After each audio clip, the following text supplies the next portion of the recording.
Hey everybody, I'm Russo and I do a little work here and there. It would seem we're back in the research workshop, and this time it's for a bit of a challenge related to trees, though if you must know it's not a challenge per se, unless you consider it a personal one. So I guess I'll just get into it. I'm making a tree, or a limb at least, and it's not as intricate as it could be. I will link to a Terranscapes video in the description where you can see a much better version of something like this. So to the wire limb we are adding our good friend RBC, which I have a video on. Look for reclaimed glue sticks, but if you don't have the time, it's just that. Glue sticks and baking soda. Here I've got a sheet made over a month ago, and yes, still flexible. And I also have a painted base made of the same stuff, and though I wouldn't recommend it, you can totally bend it all out of whack and then put it back how it was. The particular sample I'm using is now over a month old, and it's lost its stickiness entirely. There's still quite a bit of moisture though, so I think it's going to work out. Plus I just need to use it, so the idea is to just mush it in all the way around and make sure there aren't any breaks. And this first application is probably just going to be for structure, though I assume you could just use more than this and define a tree shape at this stage. It's not what I'm going to do.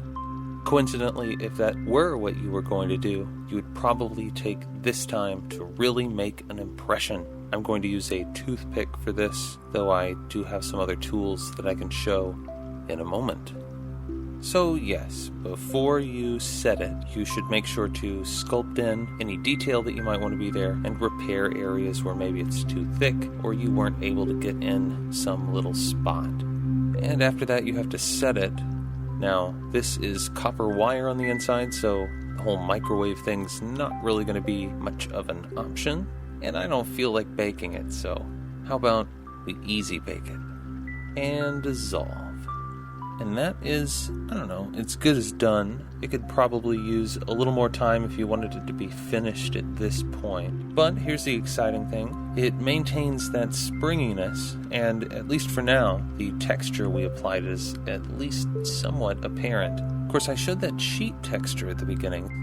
The subject is bark, so we're just going to try this the first way that came to mind. Here I've used the toothpick again to make some texture, but I think I have an idea for an easier way to do this. Of course, I want special textures at special scales, so, I'll have to build something.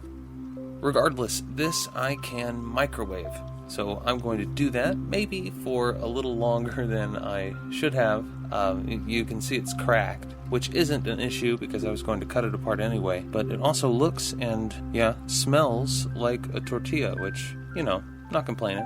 So everything here is glue pretty much, and my plan from here is to make smaller bark pieces with this texture on, and then take the same glue stick, or the same type of glue stick, at least this one's purple, and use it to apply them. Of course, even though they've been microwaved and they've cracked, that was just the thin areas. Everything else is still pretty flexible.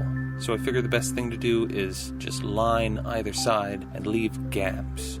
So that way I can add patches later on and, hopefully minimize the seams, and the patches get glued on and the edges mussed up. And from here it's basically process.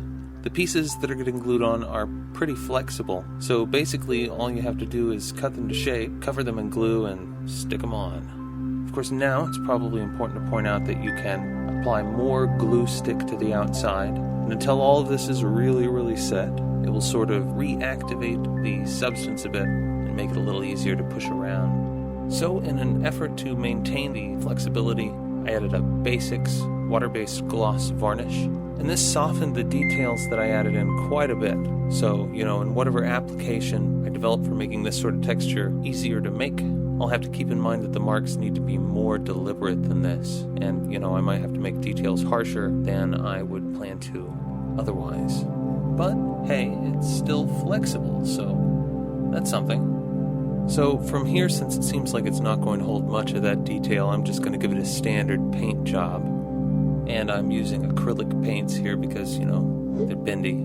I mean, at any point here you can stop. I guess whatever level of detail you need, just get there and dull coat, dull it down. So, yeah, a little underwhelming, but it looks alright, with painted in wood texture at least.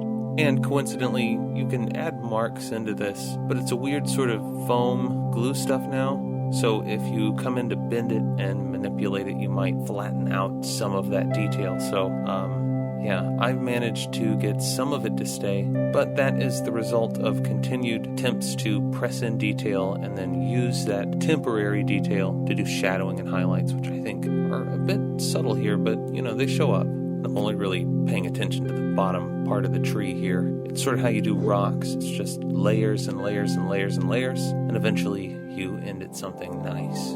Oh, yeah, and other tools that I mentioned that you can use to press into this and make nice texture, at least temporarily. I got a little Dremel wire polisher thing, though I imagine most wire brushes would work, and it makes a nice craggy sort of texture, which is cool.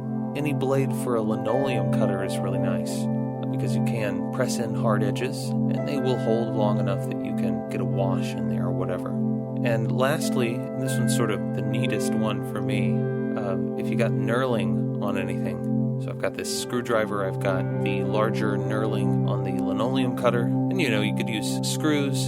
So I got little threads on this silhouette blade thing, and all that stuff you can roll over it and wiggle around and make little temporary lines for your shadows and highlights, and those will stay. They will stay regardless of how much you bend it, though, you probably shouldn't go nuts. So yeah, pretty neat. Hopefully that's useful. Again, look up the Reclaimed Glue Sticks video if you're interested more in the substance. It starts out really sticky, but, it goes like this if you leave it out, and either way it would work. Use your best discretion. But that's got to be it from me for now. So, until next time, you've been watching the Research Workshop on Russo Works, and I am Rousseau, out.